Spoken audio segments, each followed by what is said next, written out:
500 მილიონიანი ევროობლიგაციების რეფინანსირება ვადაზე ადრე განხორციელდა. საქართველოს მთავრობის მიერ გამოშვებული ობლიგაციები ლონდონის საფონდო ბირჟაზე უკვე დაილისტა.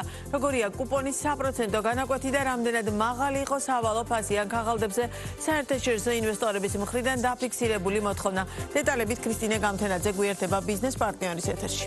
მაიკო, გამარჯობა. ახლად გამოშვებული 500 მილიონიანი ევროობლიგაციების კუპონის განაკვეთი 5.1%-ია. ფინანსთა სამინისტროს ინფორმაციით მიმდინარე გამოშვებისას დაფიქსირებული კუპონი ევროობლიგაციების ბაზრისთვის ყველაზე დაბალი განაკვეთია საქართველოს მსგავსი და ერთი საფეხურით მაღალი საკრედიტო რეიტინგის მქონე სუვერენული ევროობლიგაციებისთვის ბოლო 4 წლის განმავლობაში. ტრანზაქციაში ჯამში 100-ზე მეტმა საერთაშორისო ინვესტორმა მიიღო მონაწილეობა.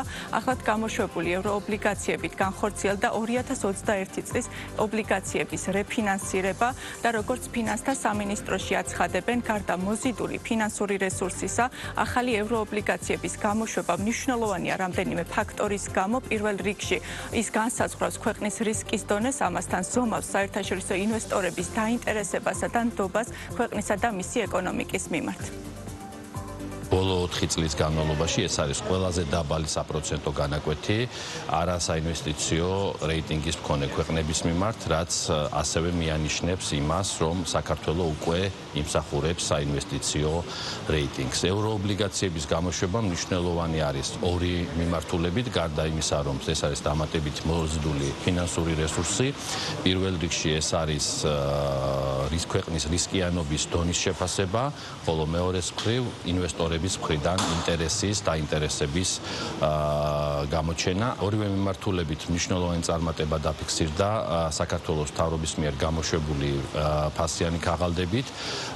პირველ რიგში მნიშვნელოვანია ის, რომ რისკის დონე ქვეყნის რისკიანობის მაჩვენებელი შემცირებულია 50 საბაზრო პუნქტზე მეტით, რაც ნიშნავს 25%-ზე მეტით შემცირებას, ხოლო მეორეს მხრივ დაფიქსირდა რეკორდულად მაღალი მოთხოვნა საქართველოს მიერ გამოშვებულ ევროობლიგაციებზე. ჩვენ ეროვნული ბანკის გუნდი ფინანსთა სამინისტროსთან ერთად მონაწილეობდით ამ თვეების განმავლობაში არაერთ შეხვედრაში საერთაშორისო ინვესტორებთან და ვხედავდით ძალიან მაღალ ინტერესს, მაგრამ რეალობამ გადააჭარბა ყოველგვარ მოლოდინს.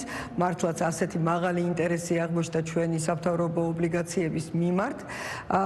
პრაქტიკულად 5.5-ჯერ აჭარბებდა შეთავაზებას ინტერესი, 100-ზე მეტმა საერთაშორისო ინვესტორმა მიიღო მონაწილეობა ამ პროცესში და ეს ნიშნავს ცალსახად ერთ რამეს, რომ ხედავენ, რომ რისკები არის შემცირებული და ეს კუპონის პროცენტშიც აისახა.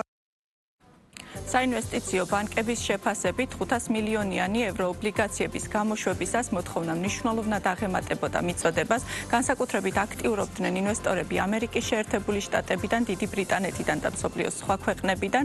როგორც უკვე აღვნიშნეთ, ევროობლიგაციის კუპონის განაკვეთი 5.1%-ია. 2021 წელს გამოშვებული წინა სახელმწიფო ევროობლიგაციის კი 2.75 მიასეთი იყო.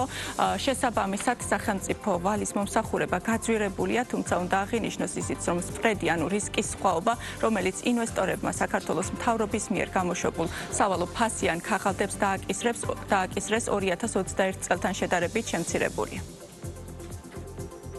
თუ შევადარებთ იგივე რეიტინგის ან ერთი ნოჩით უფრო მაღალი რეიტინგის მქონე ქვეყნებს, საქართველოს შემთხვევაში ძალიან ყველაზე კარგი საპროცენტო განაკვეთი დაფიქსირდა.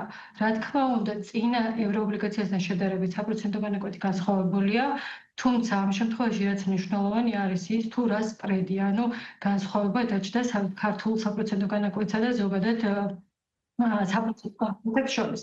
რაც შეგვიძლია ვთქვათ, რომ გაუმჯობესდა, ანუ ქართული რისკის აღქმა ინვესტორების მხრიდან დადებითად შეფასდა. სურს გამოვიყენო ეს შესაძლებლობა და საქართველოს მიულოცო კაპიტალის საერთაშორისო ბაზარზე წარმატებული დაბრუნება. JP Morgan ისევე როგორც ჩვენი პარტნიორი ბანკები ვამაყობთ, რომ მონაწილეობდით ამ პროცესში და ვთანამშრომლობთ საქართველოსთან.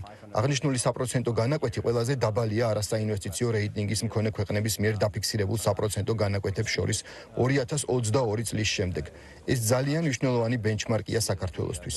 გულწრფელად ვლოცავ საქართველოს და ფინანსთა სამინისტროს გუნდს. უდიდესი სამუშაო ჩატარდა და მაღალი საბაზრო მერყეობის პირობებში რთული და სწორი გადაწყვეტილებების შედეგად მიღწეულ იქნა ეს დიდებული შედეგი. აქვე გეტყვით, რომ ახალი $500 მილიონ ობლიგაციების ვადიანობა 5 წელია და ის სახელმწიფო ბიუჯეტიდან 2031 წლის იანვრამდე უნდა დაიფაროს. მადლობა ქრისტინე გამთენაძე საუბრობდა ბიზნეს პარტნიორის პირდაპირ ეთერში.